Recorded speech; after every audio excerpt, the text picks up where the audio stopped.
We live in a dark world. And I don't really need to say much more than that for you to understand what I mean. You know, we sense that in the last year, the world has moved a little bit closer to war, and life is getting harder for many people in our community, so especially the poor and the young, facing increasing rent and energy prices and such.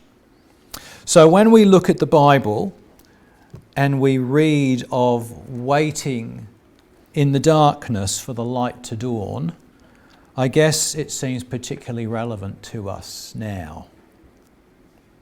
But I'm going to suggest there's a different type of darkness we really need to be concerned about. It's a darkness we've grown comfortable with, and it's one in which we hide. See, when war ends and when the pressures of living, financial pressures ease, when the sun is shining just the right amount and all is well with the world, then we tend to believe that the darkness has ceased, when in actual fact it's just as dark as it ever was. We've just become unconscious of it. It's just hidden. And in many ways it's just like a cancer which grows in the darkness. And that darkness is the natural world of appearances. It's the world of masks and facades. It provides us with cover. It provides us with a blanket that we use to hide our own failings. And we cling to that darkness because we don't want to be seen. The thing is, what we don't realise is the darkness we're comfortable with is the reason for the darkness that we despair of. The two are connected. I've just started doing a little series of videos on the creation story. And I'll just read the first couple of verses of Genesis chapter 1. In the beginning, God created the heavens and the earth. The earth was without form and void, and darkness was on the face of the deep. And the Spirit of God was hovering over the face of the waters. There's that eternal seeming darkness. And then on the first day, then God said, "Let there be light," and there was light. And God saw the light that it was good, and God divided the light from the darkness. He called the light day, and the darkness he called night. And what I've suggested in this first little couple of videos is that in actual fact, that first day, the dawning of light, is actually our first awareness of the darkness. Because it actually provides a contrast, a difference to what we've been sitting in. We've been sitting in the darkness and not realising we've been in the darkness because we've known nothing different. The thing is, the darkness was always there, but we needed the light to recognise it.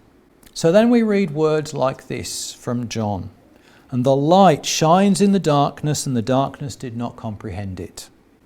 This word comprehend at the end of this verse is an interesting one because it's translated a couple of different ways.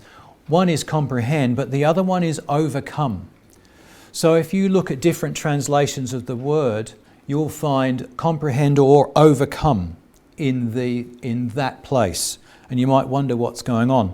The word actually means grasp, both in terms of our ability to understand, but also our ability to take control. Grasp. And the whole of the Gospel of John is summarised in that sentence. We have in the Gospel of John the constant disbelief and challenging of the Lord. We have a demand for signs. There's several times in the Gospel where people say to the Lord, "Give us a sign and we will believe." But that is despite the fact the Lord is constantly giving signs.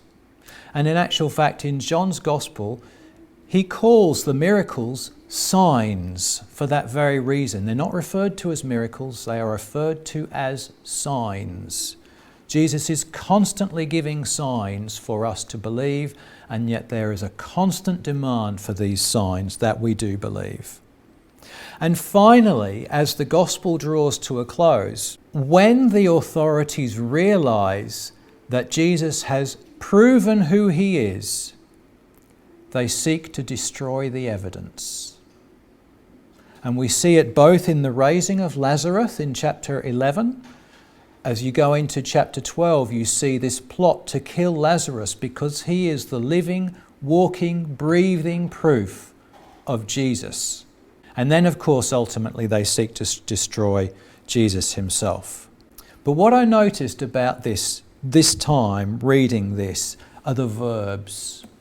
And I just want you to notice the light shines and the darkness did not comprehend. You see, the light shines, it always has, and it always will. One of the commentaries on this passage, they talk about this, and I'm going to use a technical term here which you don't need to know, you only need to get the sense of what I'm saying. It says, the aorist tense of the verb comprehend implies that there has never been a single instance of such a defeat. So the light shines, eternally so.